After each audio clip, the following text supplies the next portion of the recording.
अन्य सभी अवधारणाओं की तरह विकारा के भी समाज विज्ञान के विभिन्न विषयों के संदर्भ में विभिन्न अर्थ लिए जाते हैं। सरल शब्दों में यदि कहा जाए तो इसके द्वारा लोगों के जीवन स्तर में सुधार का अभिप्राय प्रकट होता है। इससे पहले कि हम अफ्रीका के विकास संबंधी मुद्दों पर विचार करें, विकास के विषय में बदलते हुए बोध पर संक्षेप में दृष्टिपात करना उपयुक्त होगा। 5.2 विकास का संक्षिप्त इतिहास। विकास का अध्ययन एक नई घटना है। 1960 के दशक का प्रथम संयुक्त राष्ट्र विकास दशक आशावादिता तथा आर्थिक सहयोग के लिए जाना गया था। यह आशावादिता इस यथार्थरहित धारणा पर आधारित थी कि अल्पविकसित देशों की विकास संबंधी समस्याएं विकसित देशों के विश्व प्रौद्योगिकी और अनुभव को उन्हें प्रदान कर देने पर तेजी से हल हो सकेंगी। यह वह समय था जब विकार आर्थिक समृद्धि का पर्याय बन चुका था। तर्क यह दिया जाता था कि आर्थिक समृद्धि ने ही विकसित देशों को उनकी तत्कालीन लाभप्रद स्थिति में पहुंचाया था। किंतु 1970 के दशक द्वितीय संयुक्त राष्ट्र विकास दशक में विश्व में गरीबी और समानता की वृद्धि के कारण पूर्व आशावादिता चुंधली पड़ गई। सकल राष्ट्रीय उत्पाद ग्रोस नेशनल प्रोडक्ट (जीएनपी) के पैमाने पर अनेक विकासशील देशों ने आर्थिक समृद्धि प्राप्त कर ली थी, किंतु उस विकास का लाभ उन राष्ट्रों के लोगों को समान भागीदारी के रूप में प्राप्त नहीं हो पाया था। 1970 के दशक में भागीदारी एवं सहयोग संबंधी अंतर्राष्ट्रीय प्रतिबद्धता के कारण 1976 की प्रारंभिक मंदी भी घटी थी, किंतु इस तथ्य के स्पष्ट होने पर कि अल्प विकास, गरीबी, भूख और निखारता के निराकरण में लंबा समय लगेगा, विकसित देशों को अपने विकास हेतु सहयोग कार्यक्रम पर पुनर्विचार हेतु बाध्य कर दिया। 1980 के दशक के तृतीय संयुक्त राष्ट्र विकास दशक में विकास के क्षेत्र में अंतर्राष्ट्रीय सहयोग का आविर्भाव दोबारा हुआ। पिछले 2 दशकों के अनुभव के आधार पर पूरे विश्व में विकास के ढांचे की एक बेहतर समझ उभरी। यह समझ मूलभूत प्रक्रियाओं के तर्कसंगत विश्लेषण पर आधारित थी, जिसके कारण संबद्ध ढांचों और वैकल्पिक कार्यनीतियों का जन्म हुआ। इस बोध के साथ कि विश्व भर के सभी भागों में विकास की संभावनाएं एक दूसरे से जुड़ी थीं, जन समुदाय की आय, साक्षरता, स्वास्थ्य आदि के स्तरों में सुधार जैसे वितरण संबंधी मुद्दों को विकास की कार्यनीति के आधारभूत भागों के रूप में स्वीकार किया गया था। समानता के साथ समृद्धि या समृद्धि के साथ पुनर्वितरण जैसी अवधारणाओं का आविर्भाव 1970 के दशक में हुआ था। इन अवधारणाओं ने इस विश्वास को सुदृढ़ किया कि आर्थिक समृद्धि की अभिवृद्धि ही विकास का आधारभूत मानदंड है। 1980 के दशक में विकास को ऐसी बहुआयामी अवधारणा के रूप में देखा जाता था जिसमें समाज के सभी लोगों के सामाजिक एवं भौतिक हितों के व्यापक सुधारों को समाहित किया गया हो। यह भी मान लिया गया था कि विकास प्राप्त करने के लिए कोई एक प्रतिरूप नहीं था और सभी क्षेत्रों में किए गए निवेशों का महत्व एक समान ही था। उसमें न केवल आर्थिक एवं सामाजिक ही वरन जनसंख्या, प्राकृतिक संसाधनों के उपयोग एवं पर्यावरण पर उनके प्रभाव से संबंधित गतिविधियों भी शामिल होनी चाहिए थीं। 1980 के दशक के बाद के वर्षों में ही मानवीय विकास को विकास की संपूर्ण चर्चा में केंद्रीय स्थान प्राप्त हुआ था। 1990 के दशक के प्रारंभिक काल में विकास के सभी पक्षों में अन्योन्याश्रितता एक यथार्थ के रूप में स्थापित हो चुकी थी। 5.3 दीर्घकालीन टिकाऊ विकास की अवधारणा। सन 1984 में संयुक्त राष्ट्र ने अपने विकसित एवं विकासशील दोनों प्रकार के सदस्य राज्यों से 22 लोगों को चुनकर एक स्वतंत्र आयोग का गठन किया, जिसे विश्व के लिए पर्यावरण एवं विकास से संबंधित सभी दीर्घकालीन कार्यनीतियों को पहचानना था। सन 1987 में विश्व पर्यावरण एवं विकास आयोग world commission on environment and development WCED ने, जिसे ब्रुटलैंड आयोग भी कहा जाता है, सर्वसामान्य प्रयत्न तथा सभी स्तरों पर सभी के हित के लिए व्यवहार के नए मानकों की अंतिम रूपरेखा का प्रारूप तैयार किया। हमारा सर्वसामान्य भविष्य आर कॉमन फ्यूचर WCED 1987 के नाम से प्रकाशित इस प्रतिवेदन में आर्थिक विकास के विभिन्न स्तरों पर वैश्विक सहयोग एवं विभिन्न देशों के बीच पारस्परिक समर्थन के कार्यों को केंद्र में रखा गया था। आयोग ने प्राकृतिक संसाधनों की व्यापक क्षति पर प्रकाश डाला, किंतु यह आशा भी प्रकट की कि वैश्विक प्रतिबद्धता तथा समन्वय के द्वारा मानव जाति के लिए एक अधिक समृद्ध, न्यायसंगत और सुरक्षित भविष्य संभव बनाया जा सकता है। दीर्घकालीन टिकाऊ विकास को ब्रुटलैंड आयोग ने इस प्रकार परिभाषित किया है: यह विकास जो भावी पीढ़ियों की अपनी आवश्यकता पूर्ति से समझौता किए बिना वर्तमान की आवश्यकता को पूर्ण करता हो। विश्व पर्यावरण एवं विकास आयोग द्वारा दीर्घकालीन टिकाऊ विकास की परिभाषा के अनुसार उसके मुख्य मुद्दों तथा आवश्यक प्रतिबंधों को सारांश रूप में इस प्रकार स्पष्ट किया जा सकता है। 5.4 अफ्रीका में विकास। अफ्रीका में द्वितीय विश्वयुद्ध से लेकर आज तक का समय आर्थिक संकट, राजनीतिक अव्यवस्था, गृहयुद्ध, भूखमरी, पर्यावरण विनाश, महामारियों तथा दुर्दशा के साथ संघर्ष से भरा हुआ रहा है। किसी भी पैमाने से नापा जाए, अफ्रीका में गरीबी और मानवीय पीड़ा असह्य रूप से विद्यमान रही है। संपूर्ण क्षेत्र कमजोर अवसंरचना, सीमित प्रौद्योगिकी, कमजोर संस्थाओं तथा स्वास्थ्य एवं शिक्षा संबंधी जर्जर सेवाओं से ग्रस्त है। इसमें संदेह नहीं कि अफ्रीका का उपर्युक्त शब्दचित्र उस क्षेत्र की कठोर वास्तविकताओं से साक्षात्कार कराता है, किंतु अन्य प्रत्यक्ष जानकारियों की भांति यह भी अतिशयोक्तिपूर्ण, तोड़ा मरोड़ा हुआ और सरलीकृत लगता है। इस महाद्वीप के सभी भाग उतनी निराशाजनक स्थिति में नहीं हैं, जैसा इस क्षेत्र पर लिखित साहित्य से ध्वनित होता है। कुछ क्षेत्रों जैसे घाना, नाइजीरिया तथा युगांडा में यदाकदा महत्वपूर्ण प्रगति के समाचार मिलते रहते हैं। आने वाले वर्षों में अफ्रीका की संभावनाओं के संबंध में संतुलित एवं यथार्थपर दृष्टिकोण रखना महत्वपूर्ण होगा। इस प्रकार का दृष्टिकोण अतीत के तर्कसंगत मूल्यांकन, बदलते हुए वैश्विक पर्यावरण तथा सामाजिक आर्थिक पुनरुत्थान पर आधारित होना चाहिए और उसी के अनुरूप प्रगति को प्रस्तुत किया जाना चाहिए।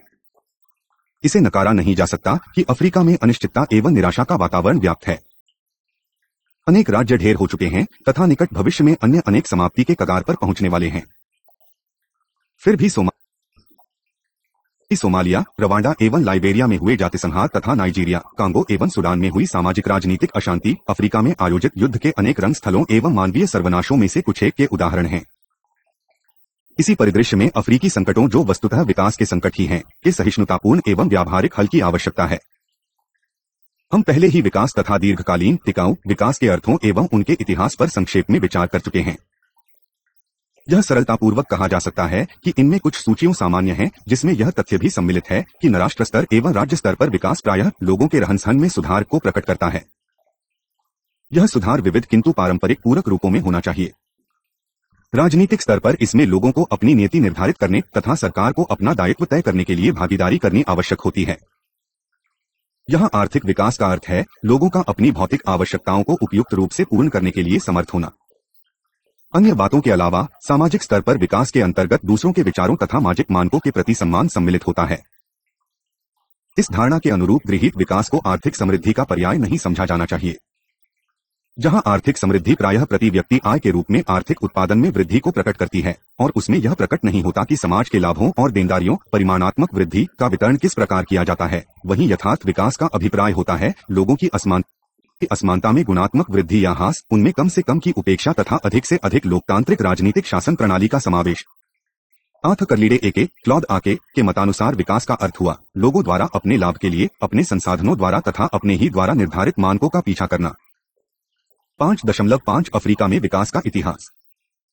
अफ्रीका में विकास के वर्तमान संकटों वो निर्धारण में अनेक आंतरिक एवं बाह्य कारक सम्मिलित हैं।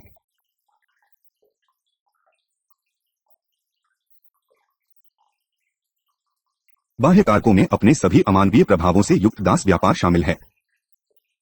करोड़ों हृष्ट-पुष्ट युवा महाद्वीप से बाहर भेज दिए गए, जिससे यहाँ की जनसंख्या में रिक्तता आई। इसका दुष्प्रभाव अफ्रीका को अब भी कांचता है, क्योंकि जो लोग बाहर ले जाए गए वे सभी सक्रिय मजदूर थे। इसकी भारी क्षति वहां की कृषि तथा अर्थव्यवस्था के अन्य क्षेत्रों को उठानी पड़ी। दूसरे मनुष्य के शिकार की अमानवीयता से भरी 4 शताब्दियों ने पारस्परिक अविश्वास, हिंसा तथा सामाजिक विघटन को बढ़ावा दिया। भारी जनसंख्या रिक्तता, मजदूरों के बलात् पलायन, अंतर्राष्ट्रीय इंटरनेशनल एवं अंतर्राष्ट्रीय इंटरपेशनल संबंधों के पूर्ण विखंडन के कारण अपनी प्रारंभिक अवस्था में ही विकास अक्षरशः अर्थों में आधा रह गया था।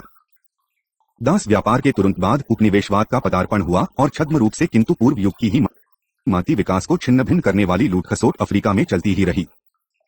अफ्रीका की अर्थव्यवस्था का पुनर्गठन इस प्रकार किया गया जिससे औपनिवेशिक शक्तियों के हितों का साधन हो। इस आर्थिक व्यवस्था के अनेक रूप थे। इसके कारण खेती की व्यवस्था बिगड़ गई, क्योंकि कोकोआ, कहवा, मूंगफली आदि नकदी की फसलों को प्रोत्साहित करने के लिए जानबूझकर खाद्यान्न की फसलों की उपेक्षा की गई। 5.6 अफ्रीका में भयावह संकट। 1970 के दशक के परवर्ती वर्षों में गतिहीनता और क्षय का प्रारंभ हुआ, उसमें अधिक से अधिक अफ्रीकी देश फंसते चले गए। इसी दशक के प्रारंभ में साहिल तथा अफ्रीका के हॉर्न क्षेत्र में जो भयंकर सूखा पड़ा, उसके बाद अफ्रीका संकटों से घिरा महाद्वीप बनकर रह गया। इस कथन को प्रभावित करने वाले आंकड़े अपनी कहानी स्वयं कहते हैं। संसार के 47 अल्पतम विकसित राष्ट्रों में से 32 अफ्रीका में हैं। शिशु एवं बाल मृत्यु दरें इस तथ्य के प्रमाण हैं। महाद्वीप में प्रतिदिन 1000 बच्चे दस्त तथा हैजा जैसी बीमारियों से काल के ग्रास बन जाते हैं। वे अफ्रीकी राष्ट्र सूत्रों, युद्धों, भ्रष्ट एवं दमनकारी सरकारों जैसी समस्याओं से तो उजते ही रहे, एड्स जैसी महामारी ने रही बची कसर पूरी कर दी। यह तथ्य आंखें खोलने वाला है कि 20वीं शताब्दी के अंत तक अफ्रीका में 50 लाख शरणार्थी हो गए थे, जो पूरे संसार में फैले शरणार्थियों की संख्या के 1/3 थे।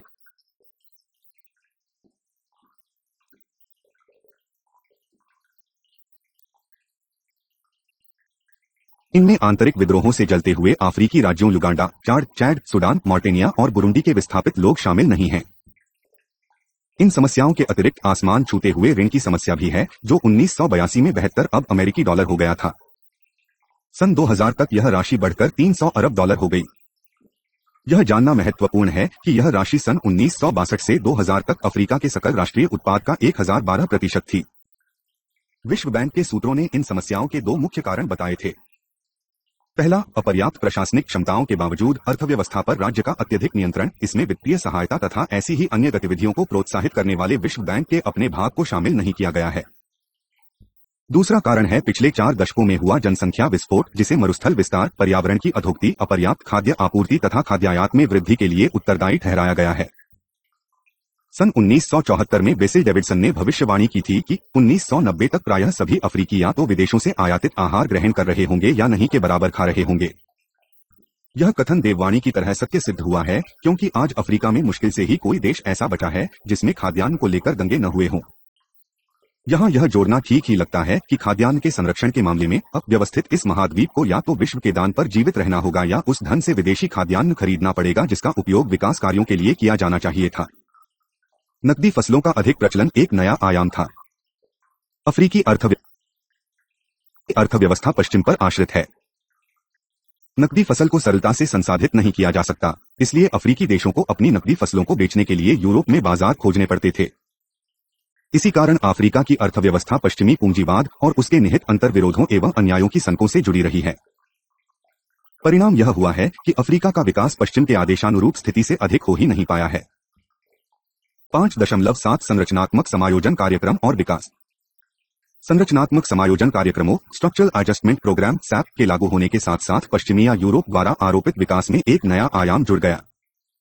इस कार्यक्रम को सबसे पहले विश्व बैंक तथा अंतर्राष्ट्रीय मुद्रा कोष के द्वारा इस कल्पना के साथ प्रारंभ किया गया था कि इससे विश्व अर्थव्यवस्था में देशों की अधिक संबद्धता के साथ विकास को प्रोत्साहित किया जा सकता है। अंतर्राष्ट्रीय मुद्रा कोष एवं विश्व बैंक के साथ विश्वसनीयता बनाने के लिए व्यापार का उदारीकरण एक माध्यम बन गया है। यह एक ऐसा दृष्टिकोण है जिसने बाजार की शक्ति तथा ऐसे साधनों पर जोर दिया है जिसमें निर्धन से निर्धन किसान भी केवल स्थानीय आर्थिक व्यवस्था का ही नहीं वरन अंतर्राष्ट्रीय व्यापार के तंत्र का भाग माना जाता है। अर्थव्यवस्था की पिछड़ी तथा उन्नत कड़ियों को विकसित एवं प्रोत्साहित करने के लिए ऋण प्रदान किए जाते हैं। अर्थव्यवस्थाएं जब विकास के प्रारंभिक चरणों में ही तथा जहां सक्रिय बाजार उपलब्ध हों, वहीं तो यह पद्धति अच्छा कार्य करती है। किंतु अतिनिर्धन देशों में जहां प्राथमिक क्षेत्रों के उत्पादों के मूल्य कम होते हैं या घोर सूखे के उन क्षेत्रों में जहां नकदी फसलें बचत के रूप में नहीं होती, आर्थिक समृद्धि प्राप्त करने के लिए ये कार्यनीतियां उपयुक्त नहीं होती। संरचनात्मक समायोजन कार्यक्रमों की शर्तों में से एक यह होती है कि संरचनात्मक रूप से समायोजन करने वाले देश को अपनी मुद्रा का अवमूल्य करना होता है। उत्पादन की निर्यात समर्थित तथा आयात प्रतिस्थापित विधियों की श्रृंखला के माध्यम से सकल राष्ट्रीय उत्पाद में वृद्धि प्राप्त करने का प्रयत्न किया गया था। इन विधियों से देश के उत्पादों का मूल्य कम हो जाता है और वे सस्ते हो जाते हैं, जिससे विदेशों में उनकी मांग बढ़ जाती है।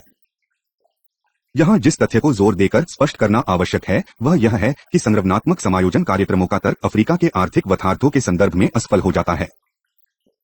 व्यापार के उदारीकरण की नीतियों के 1 दशक से भी अधिक समय के बाद भी अफ्रीकी राज्यों में ऐसे अनुभवहीन उद्योगों या उद्योगहीनता के कारण जिन्हें विदेशों में पूंजी की आवश्यकता होती है, मुद्रा अवमूल्यन के कारण आयातित पूंजी तथा सेवाएं महंगी हो गई। इससे उत्पादन की लागत में वृद्धि हुई और उसका भार उपभोक्ता को झेलना पड़ा, सामान बहुत ऊंचे मूल्यों पर खरीदना पड़ा। इस अवमूल्यन का अंतिम परिणाम यह होता है कि मुद्रास्फीति में वृद्धि होती है, जिससे लोगों की क्रय शक्ति और भी कम हो जाती है। इसी प्रकार अधिकतर अफ्रीकी देशों में कृषि क्षेत्र अभी तक प्रारंभिक अवस्था में है। कृषि संबंधी लगभग 88% कार्य पारंपरिक उपकरणों से किए जाते हैं और कृषि कार्य सामान्यतः यहां मौसम की कृपा पर ही अधिक निर्भर होते हैं। अतः भले ही मांग बढ़ जाए, किसानों को उसका कोई लाभ नहीं मिल पाता। एक दूसरा महत्वपूर्ण कारण यह है कि नकदी फसलों कोकोआ तथा ताड़ खजूर आदि के पककर तैयार होने में काफी समय लगता है। परिणामस्वरूप उनकी बढ़ी हुई मांग की पूर्ति संभव नहीं हो पाती। प्रसिद्ध अफ्रीकी अर्थशास्त्री अहेबायो अहेडेजी आदेबायो आदिदेजी ने ठीक ही कहा है आर्थिक सुधार लाना दूर रहा, इन संरचनात्मक समायोजन कार्यक्रमों ने विकास की उस गति को भी भारी कांटे पहुंचाई है जिस पर उपनिवेशवाद के पश्चात वाली अनिश्चित राजनीतिक सरपना के स्थिरीकरण की सदैव सर्वश्रेष्ठ आशा की जाती थी। निष्कर्ष के रूप में कहा जा सकता है कि संरचनात्मक समायोजन कार्यक्रमों ने औद्योगिक क्षमता में भले ही थोड़ी बहुत वृद्धि की हो, किंतु उनके कारण ग्रामीण और शहरी क्षेत्रों में समान रूप से लोगों के जीवन स्तर में गिरावट, उनकी आय के स्तरों में भारी असमानता तथा सीमित संसाधनों में उत्कट प्रतियोगिता का समावेश हुआ है। यद्यपि उदारीकरण के कारण भ्रष्ट आचरणों पर कुछ रुकावटें लगी हैं, किंतु उसके साथ सार्वजनिक संसाधनों को निजी उपयोग में लाने की नई एवं उपयुक्त विधियों भी जुड़ी हैं। 5.8 शासन और विकास। अफ्रीका की बहुसंख्यक सरकारें अपनी जनता को गृह युद्धों, अंतर्राष्ट्रीय मुद्दों, राजनीतिक अस्थिरता और कानूनी शासन भंग होने जैसी विषमताओं से सुरक्षा प्रदान करने में सर्वथा असफल रहीं। जहां स्वतंत्रता प्राप्ति से लोगों के जीवन में गुणात्मक परिवर्तन की आशा की गई थी, वहीं स्वतंत्रता संग्रामों का नेतृत्व करने वालों की कार्यसूचियों ही कुछ और हो गई थी। उन्होंने तेजी से शक्ति संरचना में यूरोपियों के स्थान ग्रहण कर लिए। औपनिवेशिक शासन की समाप्ति के तुरंत बाद जनता अपने ही नेताओं की कैद में फंस गई, जिन्होंने उनकी उपेक्षा करके केवल निजी स्वार्थों के लिए उनका उपयोग करने के जोड़ तोड़ लगाए। जाचरे में मोबुतु, नाइजीरिया में नामदी अजीकिए, नामदी आजिकाए, मालावीर में बांडा, इथियोपिया में हेले सेलासी और इसी प्रकार यह सूची चलती रह सकती है। इस सब के कारण अफ्रीका की और भी दुर्गति हुई। अफ्रीकी राजनीति तब से राज्य के अधिकारियों को नियंत्रित एवं शोषित करने के संघर्ष में बदल गई है और उसी रूप में चली जा रही है। इस अंधी दौड़ में सेना भी पीछे नहीं रही। अनेक राष्ट्रीय सरकारें बैरकों में पहुंच गईं और दशकों तक खूनी सैनिक विद्रोह, तख्तापलट होते रहे। पश्चिमी शक्तियों द्वारा दबाव डालने के प्रयासों के कारण आंतरिक विरोध को प्रोत्साहन मिला, जिसके द्वारा सदैव सैनिक, एक दलीय, एक समुदाय नीति अथवा व्यक्तिपरक शासन को अत्यंत सशक्त, दृढ़ संगठित एवं सक्रिय प्रतिरोध मिलता रहा।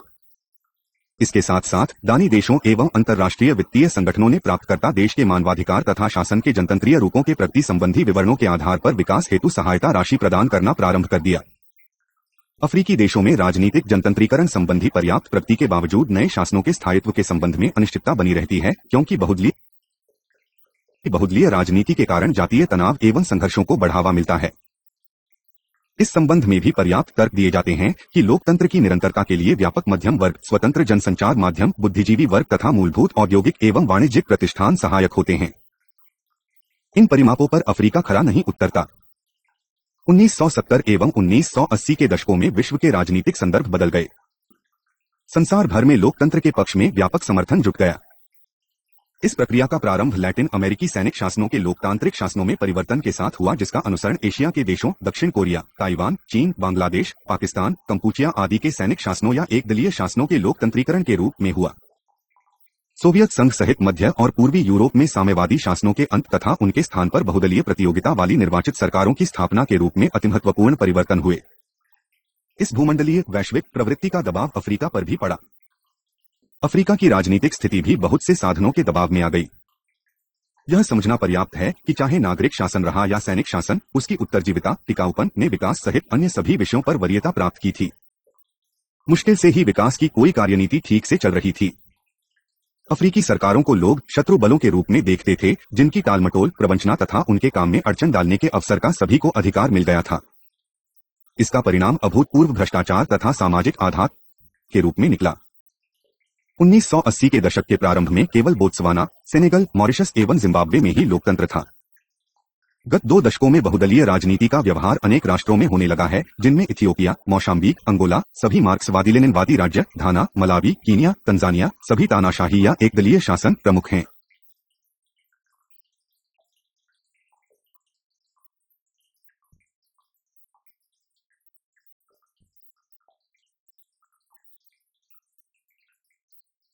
दक्षिण अफ्रीका में रंगभेद की नीति का अंत अफ्रीकी इतिहास की महानतम घटना है। दूसरी ओर सिएरा लियोने, नाइजीरिया तथा कांगो जैसे देशों में कुछ गतिरोध तथा विपरीत स्थितियां भी देखने को मिली। संसार के अन्य विकासशील भागों की भांति अफ्रीका में भी निरंतर चलते हुए आर्थिक संकट के फलस्वरूप ही लोकतंत्र के प्रति रुझान बढ़ा था।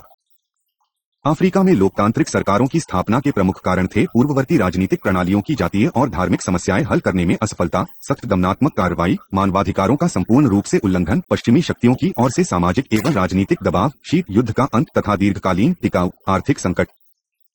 इसमें संदेह नहीं कि अफ्रीकी देश घोर विपरीत आर्थिक परिस्थितियों में लोकतांत्रिक व्यवस्था के दौर में प्रवेश कर रहे हैं। 5.9 भूमंडलीकरण, वैश्वीकरण और विकास। यद्यपि भूमंडलीकरण पद का प्रयोग बहुत अधिक किया जा रहा है, किंतु इस पद के अभिप्राय के विषय में मतैक्य नहीं है। यहाँ अफ्रीका के संबंध में इस पद पर विचार करते हुए इसके 2 आयाम कहे जा सकते हैं। पहले के अनुसार वह एक शक्तिशाली वाहन है जो आर्थिक समृद्धि को प्रोत्साहित करता है, प्रौद्योगिकी का प्रसार करता है तथा विकसित एवं विकासशील दोनों प्रकार के देशों में लोगों के जीवन स्तर के सुधार में योगदान करता है। दूसरे आयाम के अनुसार यह राष्ट्र राज्य की संप्रभुता, स्थानीय संस्कृति एवं परंपराओं पर प्रहार करता है और आर्थिक एवं सामाजिक स्थायित्व के लिए खतरा पैदा करता है। यह जान लेना अत्यंत महत्वपूर्ण है कि भूमंडलीकरण के परिणामस्वरूप जो संस्थाएं उभरी हैं, उनका प्रसार राष्ट्र राज्य की शक्ति एवं इसके अधिकार का अतिक्रमण करते हुए होता है। गैर सरकारी संगठन, पर्यावरण संबंधी प्रणाली, और बहुराष्ट्रीय संगठन, जातीय समुदाय एवं बहुक्षेत्रीय संगठन आदि भूमंडलीय जगत के महत्वपूर्ण अवयव हैं। भूमंडलीकरण के द्व्यावामी पक्ष का ही परिणाम है कि अवसर तथा गतिहीनता एवं अव्यवस्था दोनों ही समान रूप से प्रभावित कर सकते हैं। हर परिणाम आंतरिक बलों तथा बाहरी परिस्थितियों के पारस्परिक संबंधों पर ही निर्भर होता है।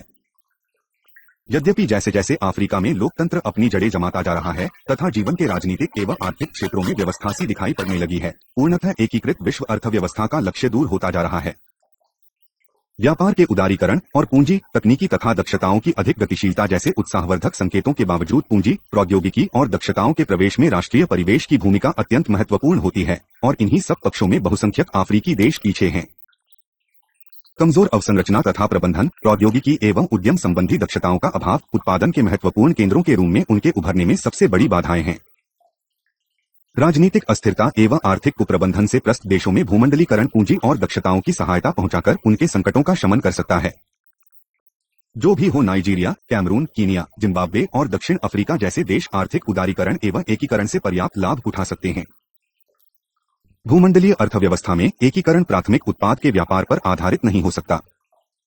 अफ्रीका की खनिज संपदा के क्षेत्र में प्राथमिक उत्पादों के अन्य अनेक विकल्प विद्यमान हैं। फल, सब्जी एवं फूल जैसे अपारंपरिक कृषि उत्पाद कुछ देशों को रोजगार के गत्यात्मक साधन एवं विदेशी मुद्रा कमाने के अवसर प्रदान कर सकते हैं।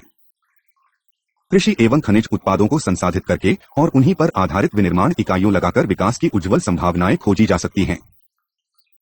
राजनीतिक पुनरुद्धार तथा आर्थिक सामाजिक पुनरुत्थान के लिए कुछ आशाप्रद संकेत हैं। अफ्रीकी सरकारें जनता की आवाज को सुनने लगी हैं और उन देशों में जो अभी तक सत्तावादी निरंकुश शासनों के अंतर्गत थे, असहमति के लिए भी सम्मान की भावना जागृत हो रही है। 1970 और 1980 के दशक में जो व्यावसायिक मध्यम वर्ग लुप्तप्राय हो चुका था, आज पुनर्गठित हो रहा है। इसके साथ साथ लोगों के जीवन स्तर में सुधार की आवश्यकता भी है। 1960 और 1970 के दशक में कुछ अफ्रीकी देशों में शिक्षा, स्वास्थ्य सेवाओं में सुधार, शिशु मृत्यु दर एवं कुपोषण में कभी तथा बढ़ती हुई जीवनावधि के रूप में पर्याप्त प्रगति दिखाई पड़ी थी। किंतु 1980 के दशक में विकास सूचक इन सभी क्षेत्रों में अवनति दिखाई पड़ने लगी। उपसहाराई अफ्रीका में दक्षिण अफ्रीका की अपेक्षा सभी सामाजिक संकेतकों के स्तर पर उच्चतर साक्षरता, अपेक्षाकृत कम बाल कुपोषण तथा अल्पतर लिंग असमानताएं हैं। गत 25 वर्षों में अधिकतर अफ्रीकी देशों में जनसंख्या वृद्धि की उच्च दर ऐसी एकमात्र स्थिति है जो अन्य विकासशील क्षेत्रों में से किसी में नहीं पाई जाती। आगामी दशकों में अनुमानित जनसंख्या वृद्धि की उच्च दरें और आर्थिक समृद्धि मानवीय विकास एवं पर्यावरण संरक्षण पर उनके प्रभाव ऐसी कठिनतम चुनौतियों हैं जिनका सामना अफ्रीका को करना होगा। 5.10 पर्यावरण और विकास। अफ्रीका बढ़ा तथा विविधताओं से भरा हुआ महाद्वीप है जिसमें अत्यधिक भिन्नताओं वाली स्थलाकृति है और अधिकतम प्रमुख पारिस्थितिक तंत्र हैं। इनमें विश्व का सबसे बड़ा मरुस्थल एवं अर्धबंजर क्षेत्र, सबसे लंबा वर्षा पोषित वन, ठंडे पर्वतीय प्रदेश, आई तटीय क्षेत्र, सवाना, विस्तीर्ण नदी घाटियों एवं दलदलीय क्षेत्र शामिल हैं। यहाँ विविध प्रकार की मिट्टी है और वर्षा के परिमाण भी भिन्न भिन्न हैं। हजारों वर्षों से भयंकर बादों और घोर सूखा के प्रकोप यहाँ होते रहे हैं। विषुवत रेखीय पट्टी में भारी वर्षा होती है जबकि उत्तरी भाग, दक्षिणी भाग तथा अफ्रीका के हॉर्न के देश बंजर या अर्धबंजर हैं। अफ्रीका के सभी भागों, यहाँ तक कि भारी वर्षा वाले भागों में भी जलवायु परिवर्तन होते रहते हैं। तापमान में मौसमी एवं वार्षिक परिवर्तन तथा विभिन्न क्षेत्रों एवं देशों में वर्षा के विभिन्न स्तर होते हैं। पूर्वी, मध्य और दक्षिणी अफ्रीका के अधिकतर भागों तथा पूर्व में हिंद महासागरीय द्वीपों में की एल नैनो सदर्न ऑसिलेशन। सन 1900 से 1980 तक के वर्षा के आंकड़े यह दर्शाते हैं कि सन 1968 से अफ्रीका में औसत वार्षिक वर्षा कम हुई है और अपेक्षा से कहीं नीचे के स्तर पर घटती बढ़ती रही है। गत 2 दशकों में 1970 और 1980 के दशक की अपेक्षा वर्षा में किसी दीर्घकालीन टिकाऊ सुधार के संकेत नहीं मिले हैं। परिणामस्वरूप 1992 से 93 में अफ्रीका के दक्षिणी भाग को भयंकर सूखे का सामना करना पड़ा था। उस सूखे से सबसे अधिक प्रभावित होने वाले देश बोत्सवाना, बुर्किना फासो, चाड, इथियोपिया, कीनिया, मॉरिटानिया तथा मोजाम्बिक थे। अफ्रीका में पर्यावरणीय अधोन्नति का इतिहास। 19वीं तथा प्रारंभिक 20वीं शताब्दी में अफ्रीका में औपनिवेशिक शासन की स्थापना के कारण पर्यावरण संतुलन के लिए घोर विनाशकारी परिणाम क्रमबद्ध रूप में सामने आए। चनागाहों और खेतों के विस्तृत क्षेत्रों को या तो यूरोपियों के निवास स्थलों जैसे पूर्वी तथा दक्षिणी अफ्रीकी देशों में अथवा बागीचों जैसे पश्चिमी तथा मध्य अफ्रीकी देशों में के लिए घेर लिया गया। इसके साथ साथ विभिन्न यूरोपीय शक्तियों द्वारा अधिकृत उपनिवेशों की हदबंदी की गई। परिणामस्वरूप लंबे समय से स्थापित परिवर्तित फसलों वाली चेती तथा घुमंतू जनजातियों और ग्रामीणों की जीवन प्रणालियों में गड़बड़ी आ गई। देशी जनता को कम कृषि उत्पादन वाले क्षेत्रों में सिमटकर रह जाना पड़ा। यूरोपियों के खेतों, बगीचों और खानों में बलपूर्वक लोगों को मजदूर बनाकर ले जाया गया। फलस्वरूप लोगों को एक स्थान से दूसरे स्थान को जाना पड़ा, जिसके परिणाम विनाशकारी रहे। अनेक क्षेत्रों में अफ्रीकी समाज की जो व्यवस्था भंग हुई, उसके कारण पर्यावरण अधोगति की नींद पड़ी। इसके साथ ही वनों, पर्वतों, जलीय भंडारों, चरागाहों और कृषि भूमि पर राज्य के नियंत्रण के कारण स्थानीय जनसमुदाय अपने नैसर्गिक अधिकारों से वंचित हो गया। उदाहरण के लिए 1930 के दशक में फ्रांसीसियों ने सर्वसामान्य भूमि को अधिग्रहित कर लिया और वहां एक वानिकी संहिता स्थापित कर दी। वही प्रक्रिया औपनिवेशक शासन से स्वाधीनता प्राप्ति के बाद भी चलती रही। यद्यपि उन सामान्य के प्रबंधन का औपचारिक दायित्व राज्य का ही था, किंतु वह किसी प्रकार का प्रभावी नियंत्रण रख नहीं सका।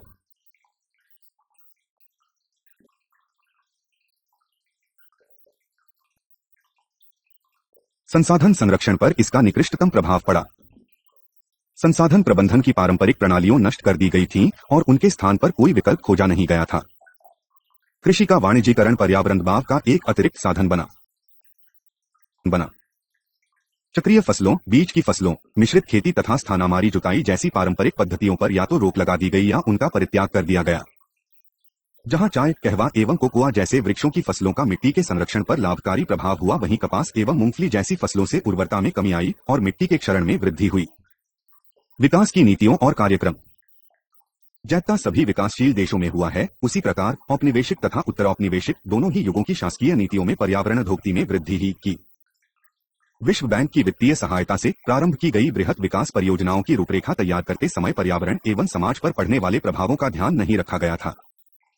इसमें बांध निर्माण जैसे सूडान के श्वेत नील प्रांत व्हाइट नाइल प्रोविंस में जाबेल एलावलिया सिंचाई की सुविधाओं का निर्माण जैसे कीनिया में टाना नदी पर बुरा और इथियोपिया में नदी घाटी विकास परियोजनाएं तथा तंजानिया में बड़े पैमाने पर बनाई गई आवास परियोजनाओं आदि के नाम लिए जा सकते हैं।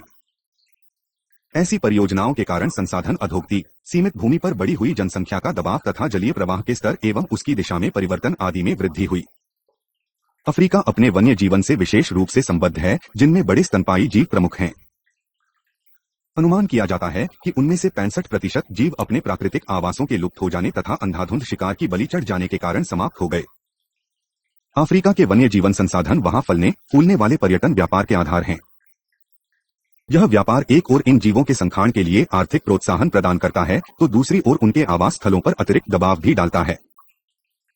इसी संघर्ष ने स्थानीय लोगों की भागीदारी के आधार पर वन्य जीवन प्रबंधन की नई विधियों को प्रारंभ कराया है।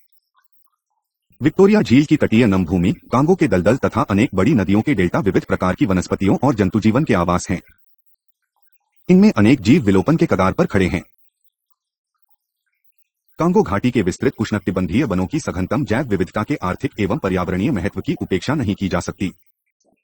अफ्रीका के इस क्षेत्र में शहरीकरण सबसे अधिक हुआ है, किंतु यहाँ का जनसंख्या घनत्व न्यूनतम है।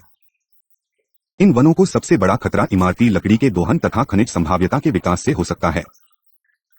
5.11 दीर्घकालीन टिकाऊ विकास की ओर।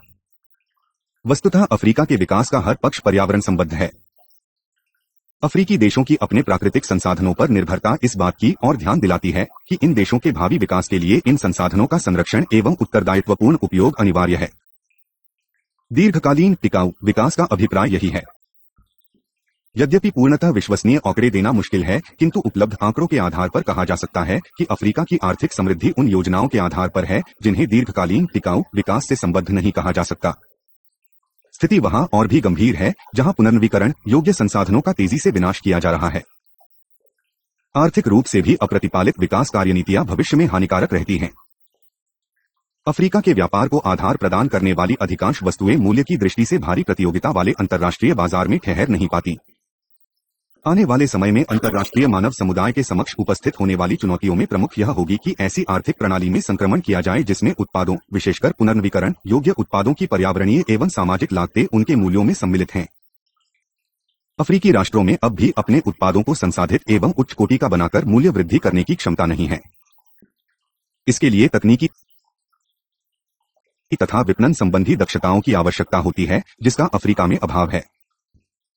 अप्रतिपालित ढंग से अपने पुनर्नवीकरण योग्य संसाधनों का विकास करके वे न केवल अपने विकास के भविष्य को बेच दे रहे हैं, वरन भारी हानि भी उठा रहे हैं। प्राकृतिक एवं विनिर्मित दोनों प्रकार के उत्पादों के मूल्यों के अंतर्राष्ट्रीयकरण द्वारा इस प्रक्रिया को उल्टा किया जा सकता है। सिद्धांत रूप से इसे सरकारी नीति बना दिया जाना चाहिए। दुर्भाग्य से अभी तो यह दूर का स्वप्न ही लगता है। जहां कुछ नीतियों के उद्देश्यों की पूर्ति के लिए आर्थिक सहायता, सब्सिडी अल्पकालीन उपकरण के रूप में उपयोगी हो सकती है, वहीं एशिया और अफ्रीका के अधिकतर विकासशील देशों में इसका प्रभाव उल्टा ही देखा गया है।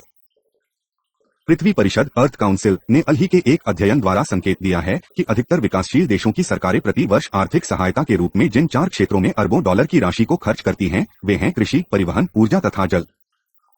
ये सभी उत्कट रूप से अप्रतिपालित क्षेत्र हैं और इनमें दी गई आर्थिक सहायता संपूर्ण जनसंख्या में से उच्च आय वाले एक छोटे से वर्ग को ही लाभ पहुंचाती है। कभी कभी आर्थिक सहायता की यह राशि अफ्रीका को प्राप्त होने वाली संपूर्ण आधिकारिक विकास सहायता राशि ऑफिशियल डेवलपमेंट असिस्टेंस ODA से भी अधिक होती है।